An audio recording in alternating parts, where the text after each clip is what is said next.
Salam sejahtera dan selamat pagi diucapkan kepada semua pelajar. Saya Cikgu Jason dan sekali lagi kita bertemu, di bawah perbincangan kita pada hari ini yaitu masih lagi di bawah kertas 2 bahagian E, dan kita akan bincangkan soalan lanjut yaitu soalan ke-6 sehingga ke-10. Baik. Sebelum ini kita telah bincangkan soalan 1 dan sehingga soalan 5, dan juga harap kamu faham dan ingat apa yang telah disampaikan oleh Cikgu pada masa itu. Dan sebelum kita teruskan, seperti biasa, sekiranya Anda memikirkan bahwa video ini bermanfaat untuk Anda, sila kongsikan ataupun share dengan rekan-rekan yang lain, dan jangan lupa subscribe channel Cikgu. Sekian, terima kasih. Baik, tanpa melengahkan masa, kita terus saja kepada soalan ke-6. Raja 3 menunjukkan suatu graf laju massa bagi pergerakan suatu zara dalam tempo massa 32 saat. Baik, jadi kalau kita perhatikan di bagian bawah ini, ini adalah tempo pergerakan bagi zara tersebutlah. Manakala di atas ini adalah dia punya kelajuan. Dan pergerakan dia telah menghasilkan bentuk graf yang ini. Baik. Sebelum kita teruskan kepada soalan E, sebenarnya yang ini merupakan bab 7 di tingkatan 4 yaitu graf gerakan. Kamu boleh keluarkan buku rujukan dan rujuk bab ini sambil mendengar penjelasan daripada Cikgu ya. Untuk soalan E. Nyatakan tempo massa dalam saat di mana zara tersebut bergerak dengan laju seragam. Baik, di sini sebelum kita teruskan, kita analisis dahulu bahagian-bahagian yang ada pada graf ini. So, kalau kita perhatikan bahagian graf di sebelah sini ini adalah rata sahaja kan? Dia lurus sahaja secara melintang. Manakala di kawasan sini dia menaik dan di sini dia menurun lah. Jadi di manakah kawasan yang dikatakan zarah tersebut bergerak dengan laju seragam? Bergerak dengan laju seragam arti dia punya laju itu tidak ada kenaikan, tidak ada pertambahan ataupun tidak ada berkurang. Tidak ada pengurangan. Jadi di manakah kawasan, 3 kawasan ini, di manakah kawasan yang kamu rasakan dia adalah seragam? Sudah tentu di kawasan sinilah. Yaitu dari sini sehingga sini. Ini sahaja kawasan yang mana kalau kamu perhatikan dia rata sahaja, melintang sahaja, tidak ada kenaikan dan tidak ada penurunan kan. Jadi jawaban untuk soalan ini sangat mudah. Memandangkan dia suruh nyatakan tempo massa, maka kamu kena berikan jawabannya. Yes, yaitu dalam bentuk saat lah. Yaitu tempo massa dia adalah dari 0 hingga 14 kan. Jadi dari sini hingga sini sebenarnya adalah 14 saat. So, ini adalah jawaban untuk soalan E. Sangat mudah. Kita teruskan kepada soalan B. Untuk soalan B, hitung kadar perubahan laju dalam meter per saat kuasa 2 zara itu bagi 8 saat yang terakhir. Jadi kalau kita perhatikan ada 3 kawasan graf di sini nih. Pertama, ini kawasan E lah kita katakan, B dan C. Jadi 8 saat terakhir ini merujuk kepada kawasan bahagian C lah. Jadi soalan dia hitung kadar perubahan laju. Apakah yang dimaksudkan dengan kadar perubahan laju? Kadar perubahan laju ini sebenarnya merujuk kepada pecutan lah. Pecutan bagi zara tersebut. Dan kita tahu bahwa pecutan kita telah pelajari sebelum ini, di bawah bab 7 tingkatan 4 itu, formula dia adalah perubahan laju bahagi dengan perubahan massa. Apakah yang dimaksudkan dengan perubahan laju?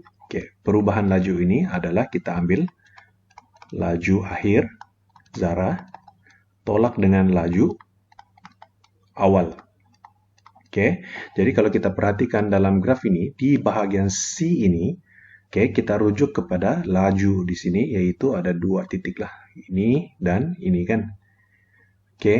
Jadi mana satukah laju akhir, mana satu laju awal. Kalau kita merujuk kepada kawasan ini sahaja, yang ini adalah laju awal, dan yang ini adalah laju akhir. Perubahan massa pula sama juga. Kita ambil massa akhir ditolak dengan massa awal. Oke, jadi dari graf ini, oke, kalau massa itu merujuk kepada paksi yang melintang, yaitu paksi X lah kan. Jadi ini merupakan massa awal ya. Dan yang ini pula adalah dia punya massa akhir lah. Oke, boleh paham ah? Baik, jadi kalau kita masukkan laju akhir, kalau perhatikan berapakah nilai laju akhir ya? Laju akhir di sini rujuk ini, oke, yaitu kosong ya. Oke, dan tolak dengan laju awal, maka laju awal kita rujuk di sebelah sini, yaitu pada paksi Y ya. Oke, laju yaitu 30. Oke, kemudian kita bahagikan dengan massa akhir. Kalau kita perhatikan dari graf ini, massa akhir dia berada di sini kan. So, yaitu 32. Ditolak dengan massa awal dia adalah 24. Oke, dan apa yang kita buat? Kita cuma perlu bahagikan dua ini sahaja. Maka kita akan dapat yang inilah. Oke, 0 tolak 30 bahagi dengan 30 tolak dengan 24. Oke, maka kita kirakan dalam kalkulator, kita akan dapat negatif 30 meter per saat bahagi dengan 8 saat lah. Oke, di sini nilai negatif ini kena ambil lah. Selalu pelajar membuat kesilapan yang lazim. Inilah. Oke, negatif mereka tidak ambil. Sebab mereka sangkakan kalau laju ini perubahan laju kan biasanya kalau kamu tengok tidak ada negatif tapi sebenarnya ada. Oke, negatif itu diambil kira. Oke, baik. Kenapa ianya ada negatif? Sebab ini yang merupakan suatu vektor ya. Oke, baik. Jadi apabila kita ambil negatif 30 bahagi dengan 8, maka akhirnya kita akan dapat, kita akan dapat negatif 3,75 meter per saat kuasa 2. Oke, jadi ini adalah jawaban akhirnya, yaitu negatif 3,75 meter per saat kuasa 2. Oke, so inilah pecutan dia lah sebenarnya, ataupun kadar perubahan laju. Jadi jangan lupa ambil sekali nilai negatif dia. Jadi sebenarnya kalau kita coba tafsirkan negatif 3,75 meter per saat kuasa 2 ini, apakah sebenarnya? ianya merupakan kecurunan yang negatif. Kalau kita perhatikan, kenapa dia boleh ada nilai negatif? Sebab kecurunan graf dia adalah negatif ataupun menurun ya. Kedua, laju dia sebenarnya berkurangan.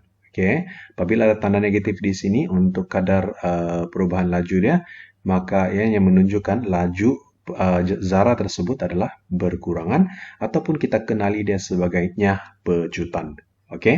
Jadi jawaban akhirnya adalah negatif 3,75 meter per saat kuasa 2. Kita teruskan dengan soalan C. Untuk soalan C, hitung nilai V jika jumlah jarak yang dilalui oleh zara itu bagi 24 saat yang pertama ialah 568 meter. Jadi ini dia suruh kita cari nilai V. Sekiranya jarak yang dilalui oleh zara tersebut dari sini, yaitu 24 saat yang pertama, sampailah di sini ya. Jarak dia dari sini hingga sini adalah 568 meter. Jadi bagaimana kita boleh kaitkan jarak dengan graf laju melawan massa ini? Kita kena ulang kaji balik. Yang ini. Perhubungan di antara jarak dengan graf laju massa, yang mana jarak gerakan ini kita boleh dapat daripada graf laju melawan massa ini melalui luas di bawah grafnya.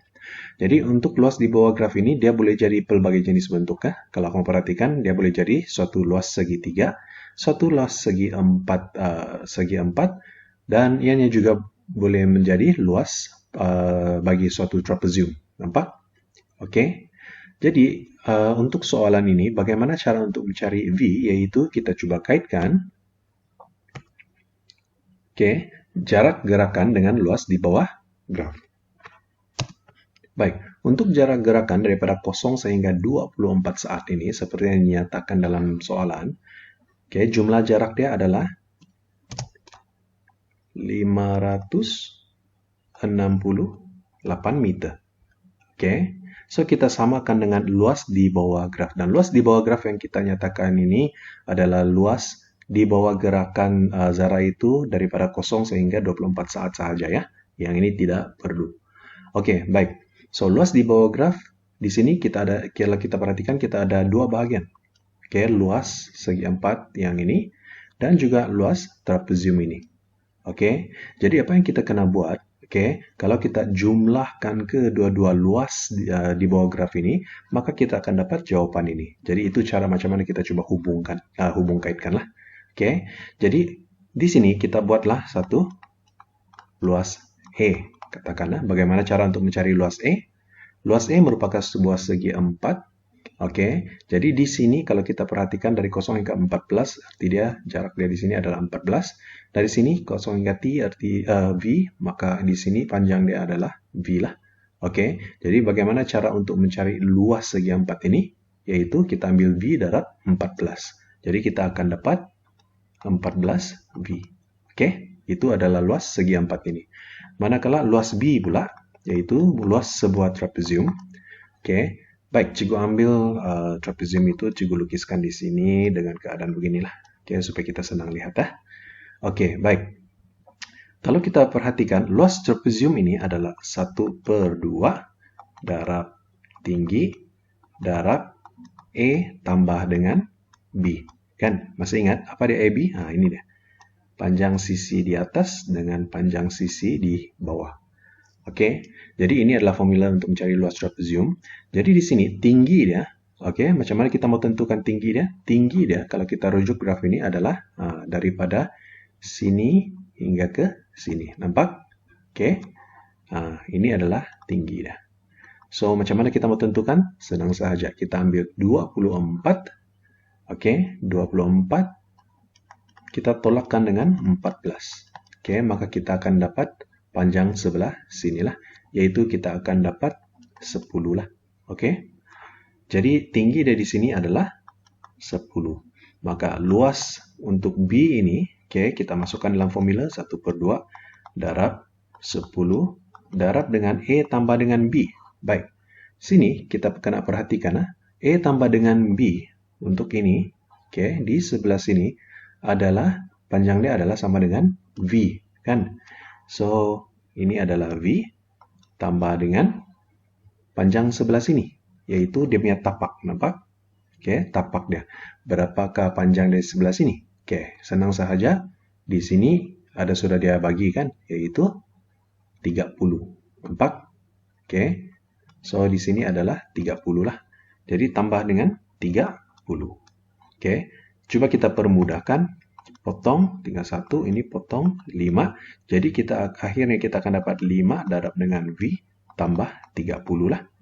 Oke, yang mana akhirnya kita akan dapat 5V tambah 150. Maka ini adalah luas B. Oke, sebaik saja kita dapat kedua-dua luas ini. Oke, di sini luas di bawah graf adalah luas E tambah dengan luas B, kan? Jadi kalau kita isi dengan maklumat yang kita sudah ada itu, maka kita akan dapat yang ini luas E adalah 14V tambah dengan luas B yaitu 5V tambah 150. Jadi kalau kita perhatikan di sini kita hanya ada satu sahaja dia punya anu tuh. Oke, so yang kita perlu cari di sini of course dia punya V lah. Oke, jadi kita coba ringkaskan. 568 yang ini boleh buka kurungan dan coba selesaikan, kita akan dapat 19V tambah dengan 150. 150 kita coba bawakan ke sebelah kiri untuk tinggalkan V, sebutan yang ada V bersendirian sebelah kanan, maka kita akan dapat 568 tolak 150, yaitu sama dengan 19V. Jadi, oke, cikgu sambung di sebelah sini. Oke, jadi untuk permudahkan yang ini kita akan dapat, oke, masih di sini ya, 418 ya, sama dengan 19V. Oke, jadi untuk mencari nilai V kita pindahkan 19 ke sebelah lah. Oke, 19 ke sebelah. Kalau dia sedang mendarat dengan V, pindahkan ke sebelah dia akan membahagi. Jadi 418 dibahagi dengan 19. Oke, adalah sama dengan V. Jadi kita keluarkan kalkulator. Oke, kita coba kirakan 418 dibagi dengan 19. Jadi jawaban yang kita dapat adalah 22. Maka V adalah sama juga dengan 22.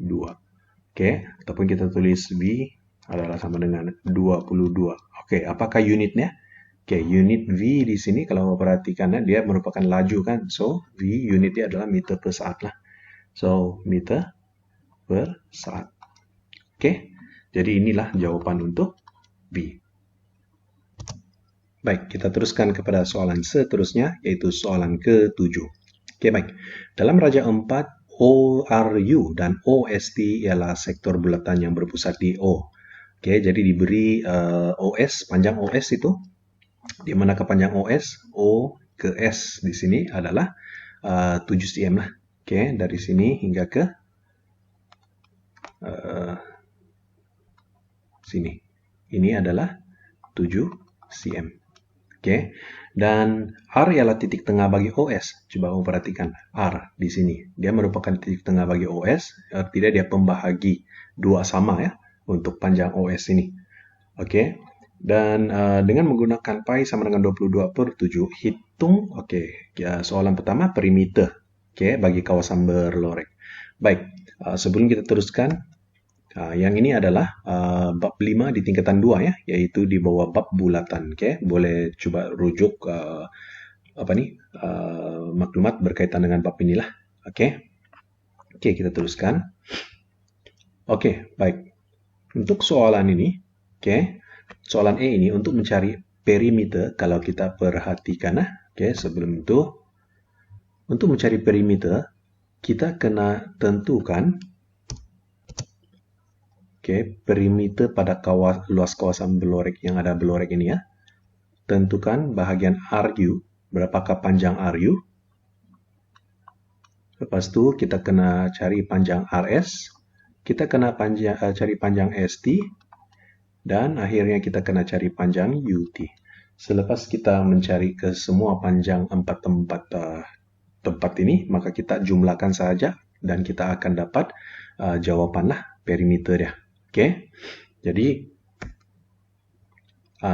untuk mencari panjang lengkok, panjang lengkok yaitu ST dengan RU ini kan.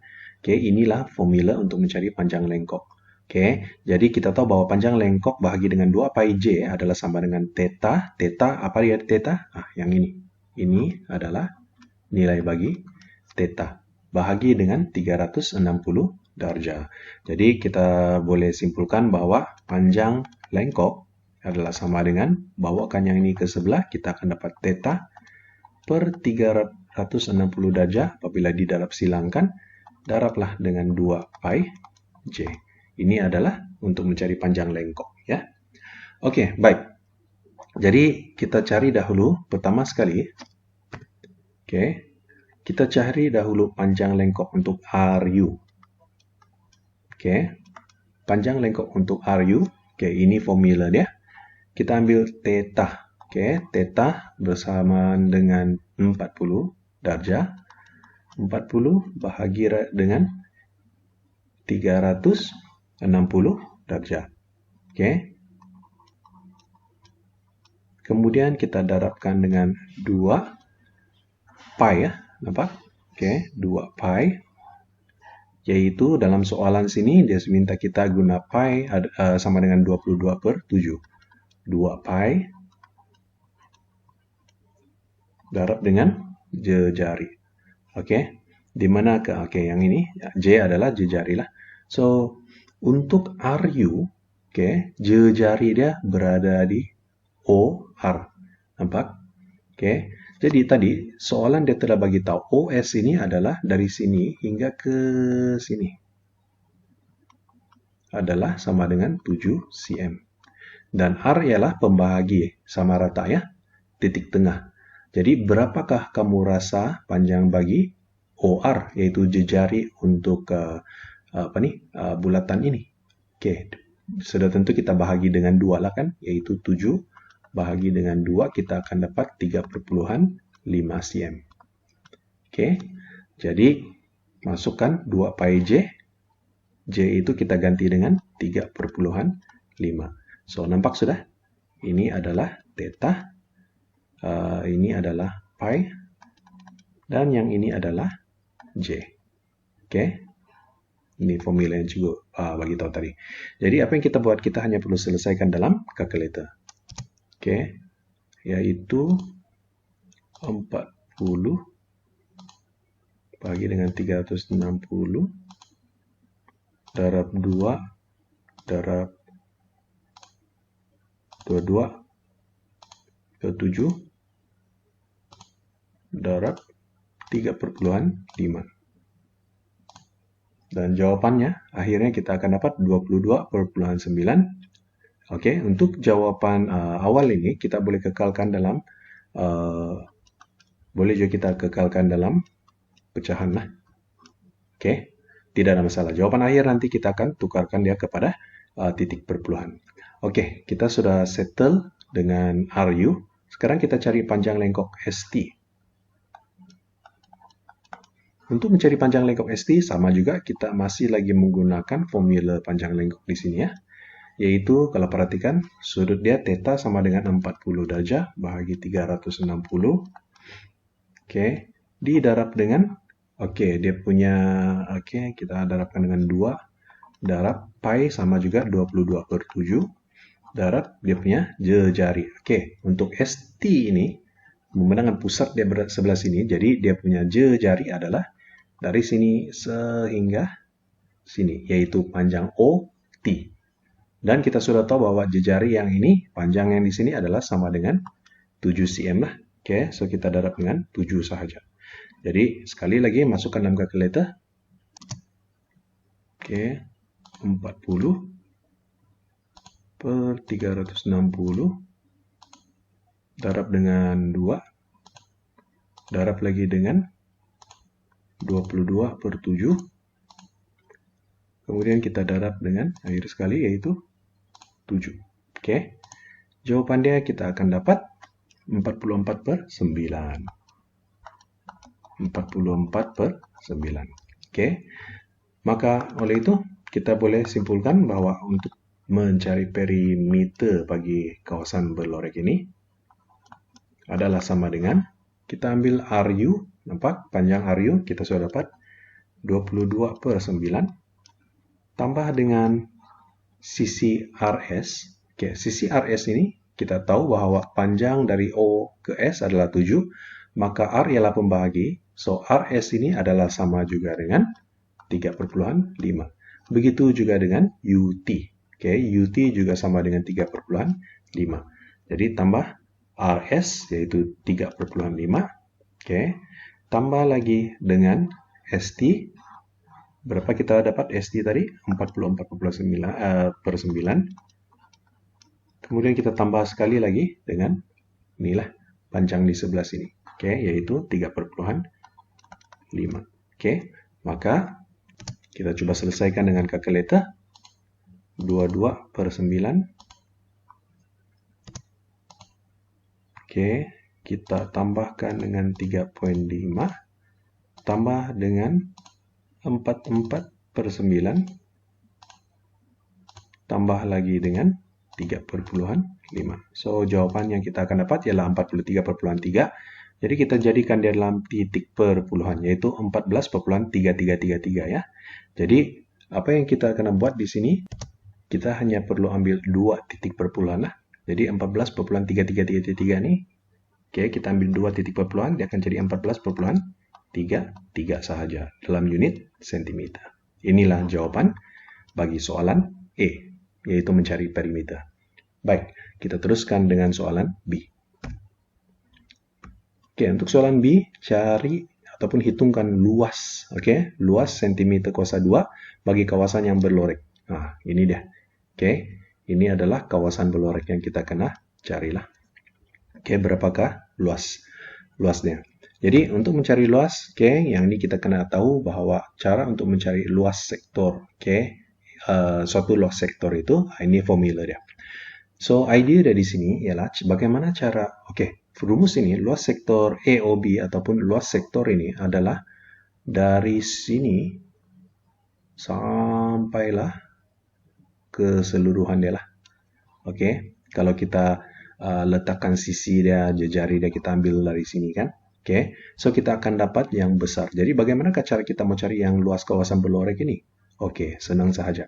Kita ambil sektor besar nih, ataupun sektor major nih, kita tolak dengan sektor minor, yang ini. Oke, maka kita akan dapat luas kawasan berlorek. Dapat idenya? Oke, baik.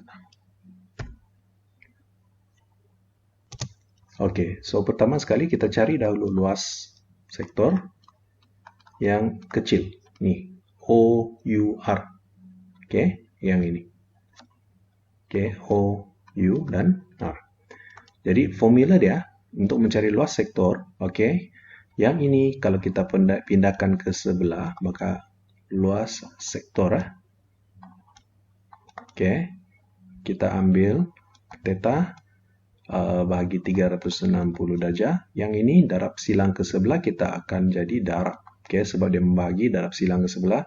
So darab dengan pi j kuasa 2 lah, nampak? Oke, jadi ini adalah formula untuk mencari luas sektor. Oke, oke, baik. Jadi untuk theta kita perhatikan, oke, sektor OUR ini, theta kita ambil 40 derajat lah. Oke, so 40 derajat per 360 didarab dengan pi, oke, diminta kita guna 22 per 7. Darab dengan J jari dia. Oke, baik. Sektor ini untuk yang kecil nih kita tahu bahwa daripada soalan tadi Y-nya adalah 3,5. Di sini pun 3,5. Sebab apa? Kalau panjang OS ini dari sini hingga ke sini adalah 7 kan. So ini pembahagi dia. Dia sudah bagi tahu R ialah titik tengah. Sebab itu dia jadi 3,5, 3,5. Jadi jari dia adalah 3,5 lah. Jadi di sini 3,5 kuasa 2. Oke, itu saja. Jadi pi j kuasa 2. Jadi apa yang kita buat? Keluarkan kalkulator. Kita coba kirakan. 40 per 360 didarab dengan 22 per 7. Darab lagi dengan 3,5 kuasa 2. Maka jawabannya kita akan dapat 77 per 18. Oke, biasanya cikgu minta kekalkan dalam bentuk pecahan dulu. 77 per 18. Oke. Kemudian untuk luas sektor yang besar tuh, yaitu kalau kita perhatikan OST.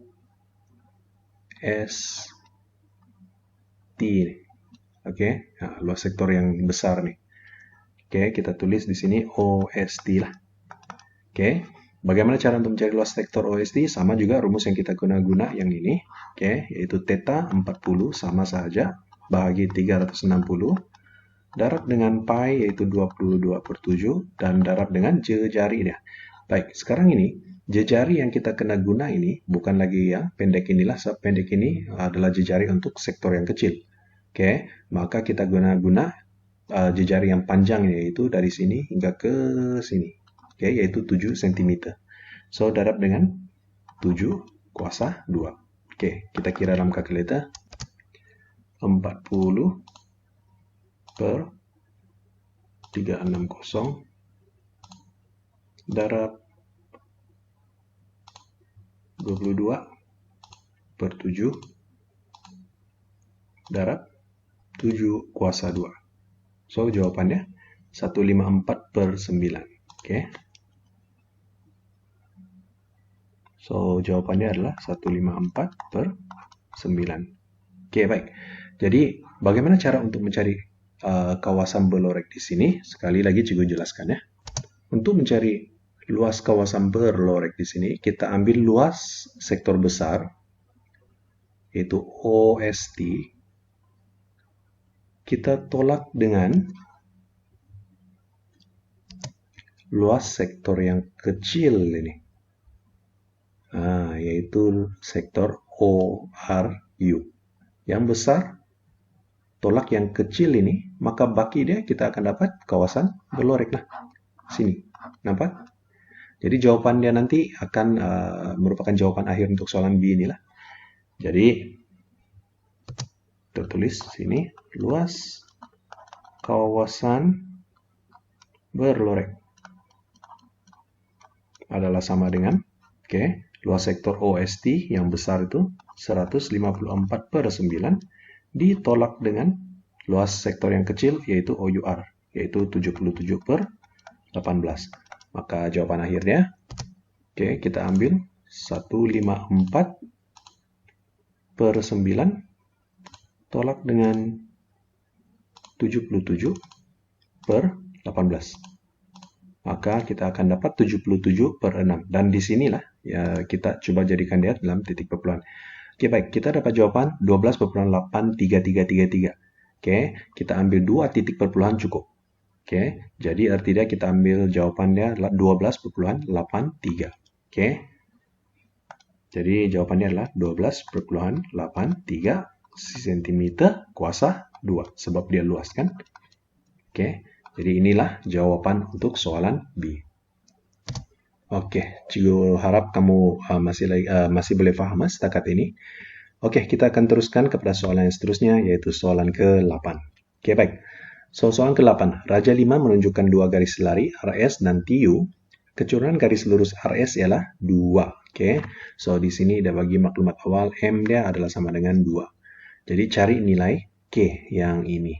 Oke, jelas sekali soalan ini sebenarnya merupakan tajuk yang telah kamu pelajari di tingkatan 3, yaitu bab 9. Oke, di bawah garis lurus, sila rujuk ya. Oke, dan kita coba selesaikan. Oke, untuk soalan E. Oke, yaitu cari nilai K. Baik, kita tahu bahwa formula untuk mencari luas, oke, ada beberapa formula yang kamu pelajari. Salah satunya, oke, untuk kecurunan, untuk mencari kecurunan. Ada beberapa formula yang telah kamu pelajari. Dan salah satu dia adalah kita ambil negatif pintasan Y dibahagi dengan pintasan X. Oke, dan sebenarnya kamu pernah pelajari juga untuk kecurunan ini kita boleh guna Y2 tolak Y1 bahagi dengan X2 tolak X1 kan. Oke, tapi dalam case ini memandangkan garisan bagi RS ini, oke, dia ada kaitan dengan pintasan. So, kita guna formula yang inilah.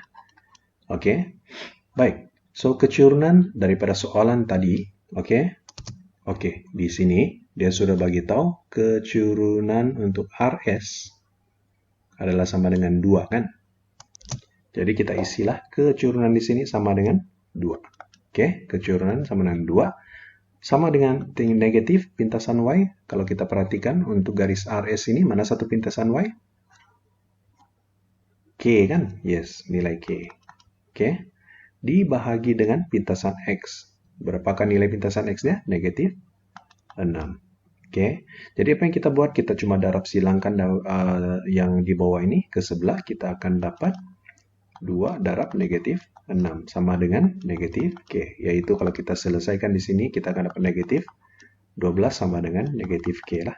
Jadi dua-dua tempat ini kita boleh hapuskan dengan negatif lah. Oke, hapuskan. Maka akhir sekali kita akan dapat K sama juga dengan 12. Ataupun kita boleh tulis dalam keadaan beginilah. Oke, itu untuk soalan E. Oke, jawaban untuk K adalah sama dengan 12. Oke, kita teruskan dengan soalan B.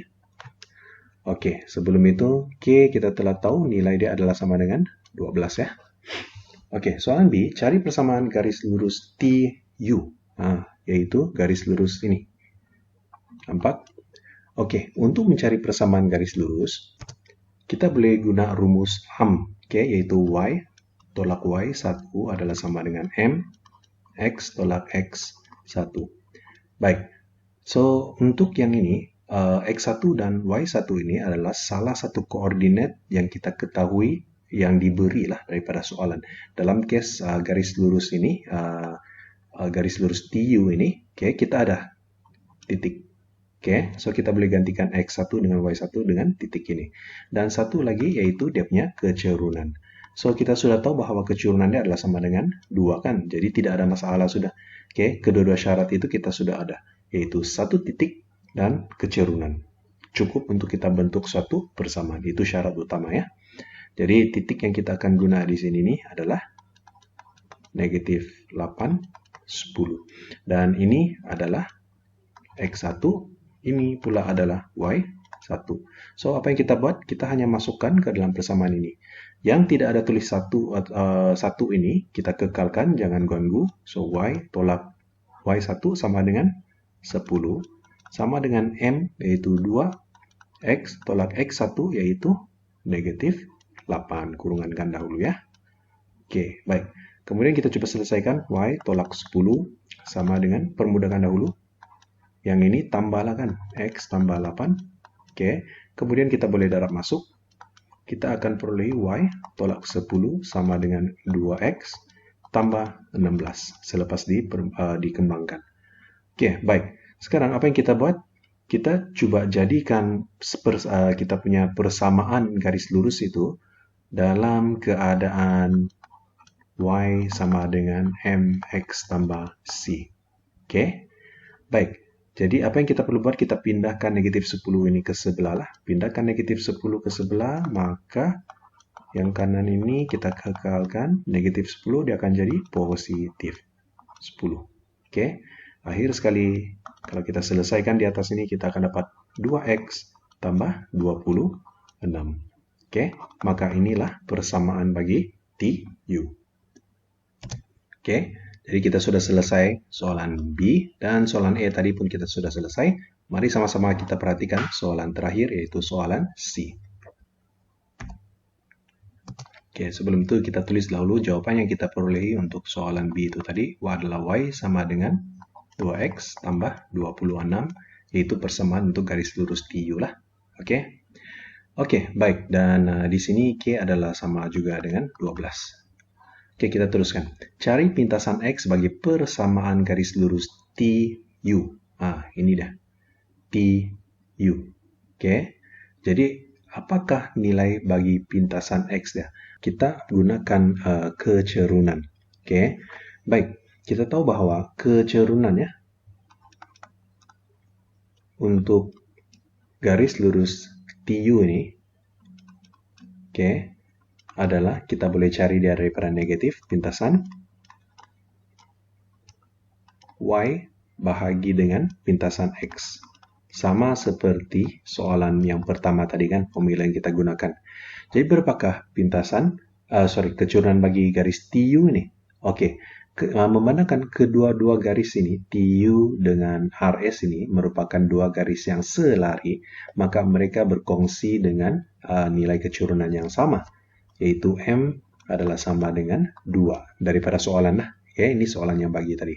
Jadi kita tahu bahwa kecerunan TU ini adalah sama dengan 2. Jadi kita pergi kepada pintasan Y ya. Di sini ini kita tidak tahu daripada sini ya. Daripada gambar raja ini, dia tidak nyatakan berapakah nilai pintasan Y dia kan, kita tidak tahu. Tapi di soalan B kita telah perolehi persamaan garis lurus untuk TU, bukan? Dan persamaan garis lurus yang kita telah susun dalam bentuk persamaan AM ini, kita tahu bahwa yang ini adalah sebenarnya sama dengan Y sama dengan MX tambah C. Bentuknya nampak, yaitu kecerunan sama dengan 2, dan C ini yaitu pintasan Y sama dengan 26. Sebenarnya kita sudah dapat tadi. Yaitu pintasan Y dia sama dengan 26. Maka balik kepada rumus ini, kita hanya perlu masukkan pintasan Y dia sama dengan 26. Negatif ini dapat dari atasnya, daripada formula negatif tuh. So negatif 26 per dengan pintasan X yang kita mau cari di sini tuh, kan? Kita tandakannya sebagai X sahajalah. Jadi bagaimana cara untuk mencari X? Kita darab silang sahaja. Kita akan dapat yang ini, darab silang, kita akan dapat X sama dengan 2 itu sudah ke bawah, di atas itu adalah negatif 26. Maka X adalah sama dengan negatif 13. Jadi oleh itu pintasan X adalah sama dengan negatif 13. Jadi inilah jawaban untuk soalan C.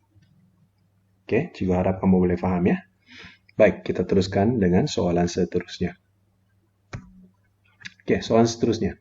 Terdapat 15 biji oren di dalam sebuah bakul, 4 biji oren telah rosak, dan Daniel mengambil 2 biji oren secara rawak daripada bakul tersebut tanpa pengembalian.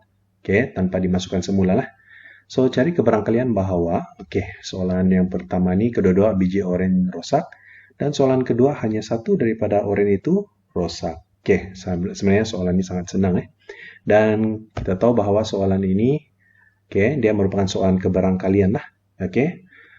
Jadi untuk soalan 9E. Seperti soalan-soalan kebarangkalian sebelum ini, juga telah pernah bagi tahu kamu, kamu boleh buat perwakilan dengan cara menulis dia punya situasi kan, yaitu pertama sekali kita tulis dahulu kebarangkalian untuk kejayaan. Baik.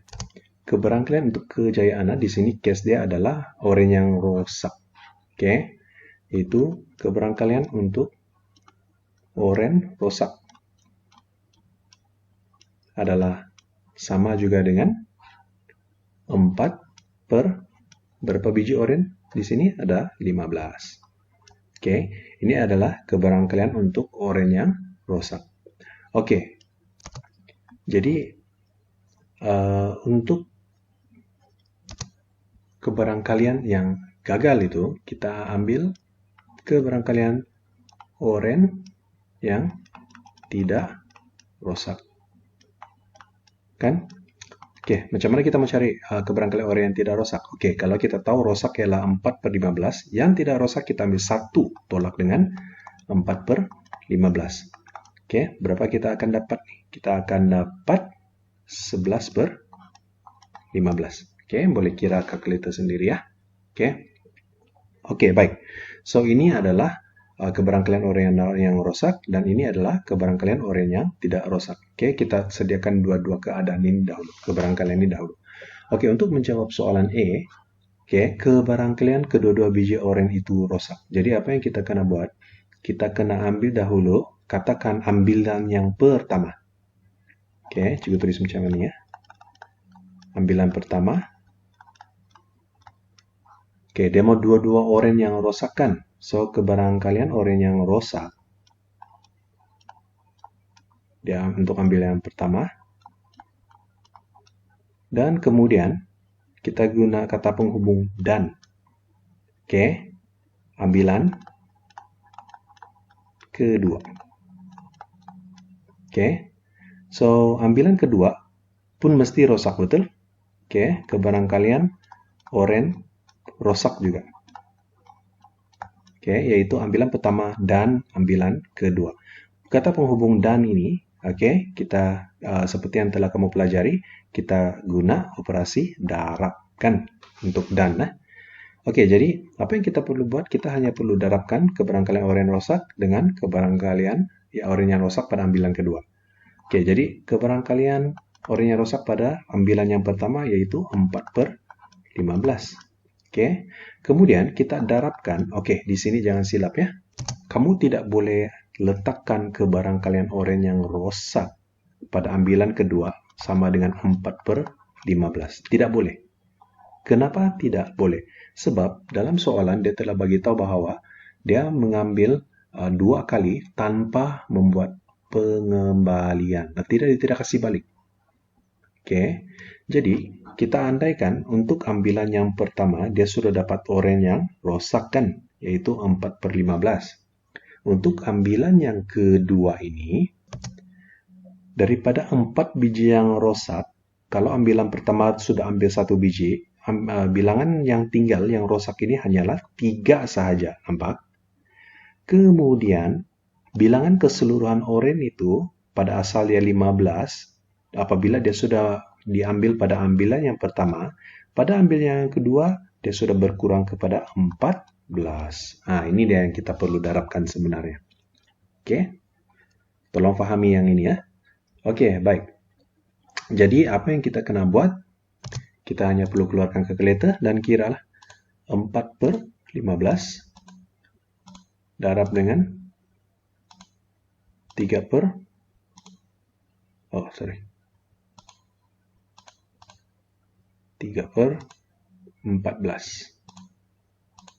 So, jawabannya di sini adalah 2/35. Oke, maka itulah jawabannya.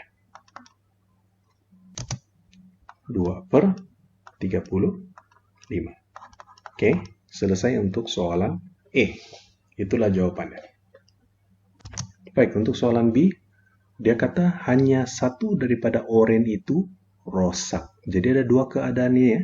Oke, jadi di sini kita pertimbangkan ambilan pertama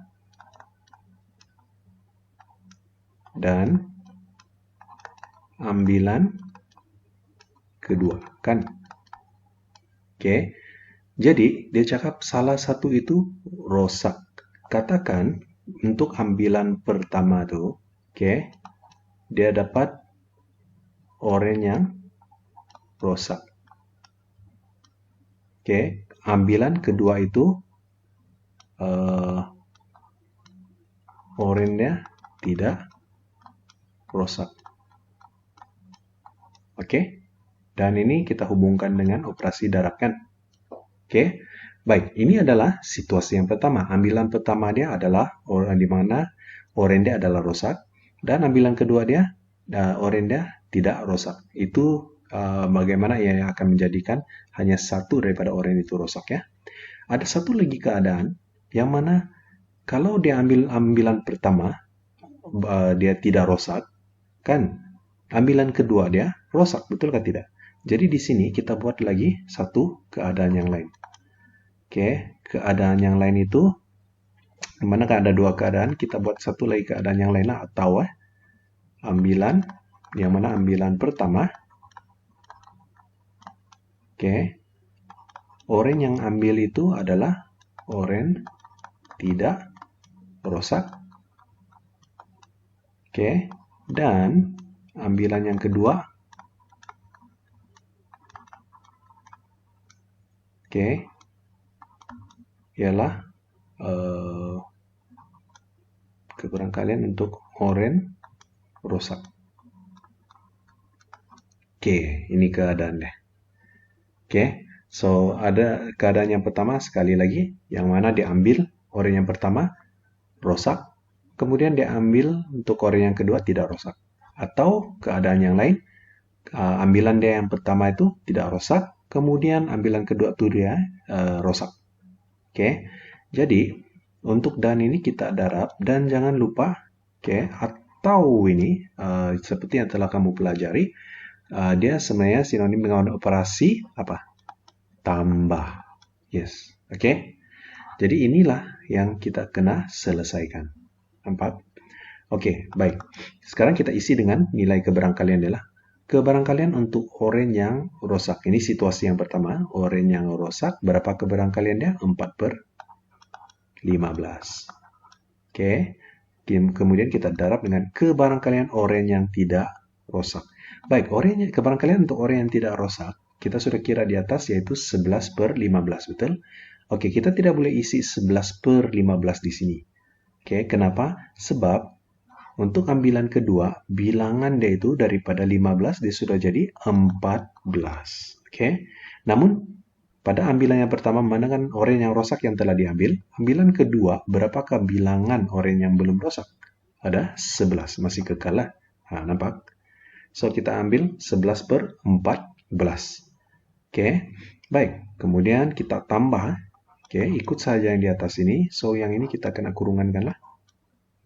Oke, untuk yang ini, oke, keadaan kedua, yaitu ambilan pertama dia oren tidak rosak. Kebarangkalian untuk oren tidak rosak adalah 11/15. Nampak? Jadi untuk 11/15 ini kita tidak kurangkan dia punya 15, sebab dia merupakan ambilan yang pertama dalam keadaan yang lain. Oke, so dia kekal 11/15 didarab dengan ambilan yang kedua. Oke, ambilan yang kedua ini ingat, dia punya bilangan sudah berkurang kepada 14. Oke, yaitu oren dia rosak. Kebarangkalian oren yang rosak sepatutnya adalah 4/15. Namun bilangan dia sudah berkurang kepada 14, kan? Tapi untuk oren yang rosak itu berkurang ke tidak? Tidak. Masih lagi 4. Ini dia. Oke. Jadi kita masukkan dalam kalkulator. Oke, sama-sama kita kirakan. Kurungankan 4/15 darab dengan 11/14 tutup 14. Kemudian kita tutup kurungan. Oke, kita tambah. Buka kurungan semula. 11/15.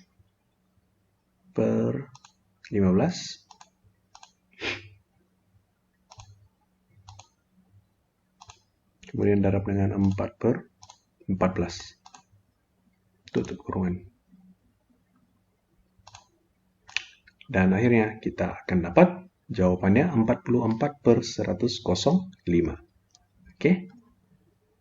Jadi jawaban akhir adalah sama dengan 44/105. Inilah kebarangkalian yang kita mau cari. Oke, untuk soalan B. Nah, ini soalan B ya. Oke. Baik, kita teruskan dengan soalan yang terakhir.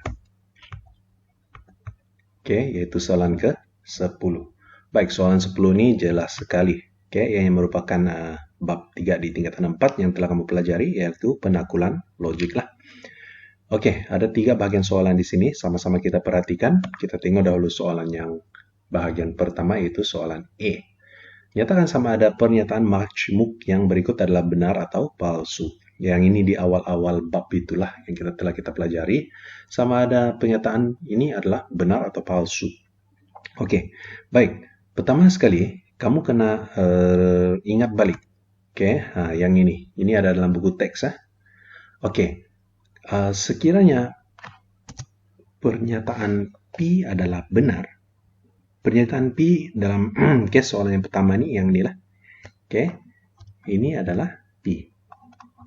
Oke, dan Q adalah benar. Ini adalah Q. Ini adalah pernyataan Q lah. Maka P dan Q, dua-dua itu mesti benar, barulah dia benar. Oke, baik.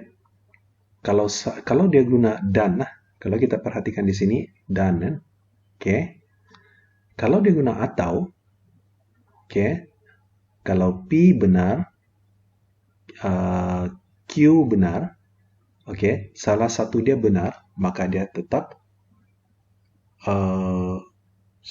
kedua-duanya mesti benar. Oke, barulah pernyataan itu adalah benar. Oke, baik. Sekiranya P benar, Q palsu, kalau kita guna dan, maka salah satu dia, kalau dia sudah palsu, maka keseluruhan dia akan jadi palsu. Oke, dan kalau kita guna pernyataan atau, oke, salah satu dia palsu pun, dia tetap masih benar. Oke, begitu juga dengan sebaliknya lah. Oke, kalau dia palsu, benar. Kalau guna dan, oke, salah satu dia palsu, dia akan tetap jadi palsu. Oke, kalau dia guna atau, palsu, benar, dia tetap benar. Salah satu pun cukup untuk jadikan dia benar. Oke, begitu juga dengan yang inilah. Kalau palsu, dengan palsu, dia adalah palsu. Oke, kalau dan. Kalau untuk atau, palsu sudah tentu ianya juga adalah palsu. Oke, jadi tidak. Kalau salah satu sahaja, kalau untuk kata penghubung dan ini, oke, kalau salah satu dia adalah palsu, maka dia akan jadi pernyataan majmuk, ya, pernyataan yang palsu. Oke, jadi kalau kita perhatikan, yang ini 35 bahagi 7. Adakah kita akan dapat sama dengan 5? Betul kan? So, ianya adalah benar lah. Oke, 6 kuasa 2. Sepatutnya kita akan dapat 36, bukannya 12, kan? So, yang ini adalah palsu. Jadi, kalau benar dan palsu, oke, benar dan palsu. Jadi, keseluruhannya dia akan jadi apa? Palsu ataupun benar. Kita tengok. di sini, kan? Yang inilah benar, palsu. Jadi kalau kata penghubung dia dan, dia akan jadi palsu. Maka jawaban untuk 10E bagian 1 ini adalah palsu. Oke, macam mana pula dengan B? Coba perhatikan. Ini penghubung dia adalah atau. Kan, kalau atau, coba perhatikan. 42 tolak 1 sepatutnya adalah 41 kan, bukannya 7. Ini kita tahu adalah palsu. Oke, 32 darab 6. Oke, kita akan dapat 6. Ini adalah benar lah. Oke, kalau palsu dengan benar, dengan penghubung dia atau salah satu sahaja dia benar, sudah memadai untuk buatkan pernyataan Nashbook ini adalah benar kan? Oke, jadi mana satu tuh kalau dalam jadwal ini? Palsu, nah, yang ini benar. Kalau penghubung dia atau, dia akan jadi tetap benar. Nah, itulah jawabannya. Sangat mudah untuk soalan E ya. So, satu-satu marka lah. Oke, untuk soalan ini. Baik. Kita pergi kepada soalan 10B. Oke, tulis dua implikasi berdasarkan kepada pernyataan Nashbook yang berikut. Oke, ini tulis implikasi pun sama juga, sangat senang. Benda yang perlu kamu ingat di sini adalah ini. Oke, implikasi P jika dan hanya jika Q. Oke, jadi implikasi P ini, perhatikan yang ini lah. Oke, implikasi P jika dan hanya jika Q terdiri daripada dua implikasi yang berikut. Oke, satu yaitu kita tukar daripada jika P maka Q. Begitu sih. Satu lagi keadaannya jika Q maka P. Oke, jadi dalam soalan ini, oke, yang di depan ini adalah P. So, yang belakang ini adalah Q. Nampak? Sangat mudah kan? Jadi ada P, ada Q. Jadi ada dua implikasi yang kita boleh tulis. P dahulu di depan, lepas itu maka Q. Satu lagi Q dahulu di depan, barulah P. Soalan ini dia suruh tulis dua implikasi. Maka dua implikasi itu sebenarnya merujuk kepada keadaan yang inilah. 1 dan 2. Begitu saja. Oke, jadi kita sudah tahu P dan kita sudah tahu kita punya Q. Maka implikasi yang pertama kita ambillah jika P, nah ini daripada soalan kan sama dengan 4,9, punca kuasa 24,01 sama dengan 4,9, maka Q ini adalah Q. Oke, 4,9 kuasa 2 sama dengan 24,01. Oke, satu lagi implikasi dia, nah ini sudah kita buat tadi. Yang untuk yang inilah. Yang ini lagi macam mana? Oke, yang ini senang sajalah, tukar saja kan. Q lagi di depan, lepas itu baru P. Jadi, implikasi kedua dia adalah jika 4,9 kuasa 2 sama dengan 24,01, ini adalah Q kan? Oke, Q dahulu. Q, kemudian baru kita bagi P. Nah, memang dua ini sahaja kita rujuk. 1 dan 2. Oke, untuk sebagai panduan. Oke, boleh paham ya? Jadi inilah jawabannya. Oke. Baik, itu untuk soalan 10B. Coba kita perhatikan soalan 10C yang terakhir. Nah, ini lagi senang. Buat satu kesimpulan induktif yang kuat bagi urutan nomor 4, 18, 42, 76 yang mengikut pola berikut. Yang ini juga sudah bagi tahu lah hari itu kan. Macam mana cara untuk kita tulis. Oke. Untuk membuat satu kesimpulan ini, pertama sekali, yang tepi sini nih kita hapuskan, jangan tengok. Oke, tengok bahagian ini sahaja. Ini. Oke, tengok bahagian kawasan ini saja. Oke, pertama sekali kita pilih nomor yang tidak berubah. Apakah nomor yang tidak berubah di sini? 5 kan? Oke, operasi dia kita ikut balik, darab. Oke. Kemudian kita cari dahulu nomor yang berubah secara satu-satu. Pertambahan dia. Oke. Di sebelah mana kamu boleh nampak? Nah, yang ini kan. Yang meningkat secara satu-satu. Betul? Oke. Jadi operasi kita tulis tolak ikut balik. Yang ini meningkat secara satu-satu ini, dia punya N. Oke. Nah, ini kita kena pastikan dia sebagai N lah. Baik, apa pula yang kita kena buat dengan yang di tengah nih? Oke, yang di tengah ini, tengok apa perkaitan dia dengan N. 1, dia jadi 1. 2, dia jadi 4. 3, jadi 9. 4, jadi 16. Apa perkaitannya di sini? Sebenarnya dia merupakan kuasa 2 kan? 2 kuasa 2 dapat 4. 3 kuasa 2 dapat 9. 4 kuasa 2 dapat 16 kan? Sekiranya di sini ini kita tulis sebagai N, maka dalam ini, di sini, dia sebenarnya merupakan N kuasa 2. Oke, nampak? Nah, inilah dia punya kesimpulan induktif ya. Oke, jadi ini berbeda daripada soalan yang kita pernah buat sebelum inilah. Oke, yang mana biasanya kita tengok mana yang meningkat satu-satu itu sebagai N, kemudian yang lain salin balik kan. Tapi yang ini ada dua pula bahagian yang mana dia meningkat, nilai-nilai itu meningkat.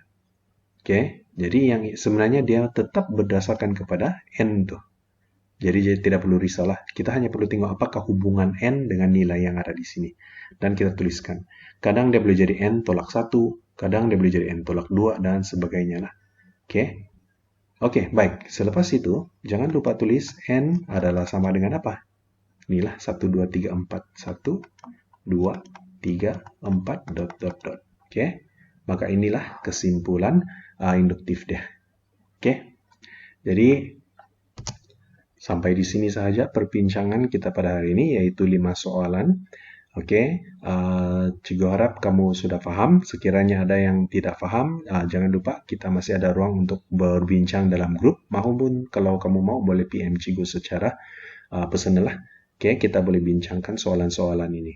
Oke, ingat yang penting coba buka balik kertas soalan yang Cikgu berikan itu. Oke, tengok video ini, coba pahami, dan kalau masih tidak paham, sila rujuk dengan Cikgu balik ya.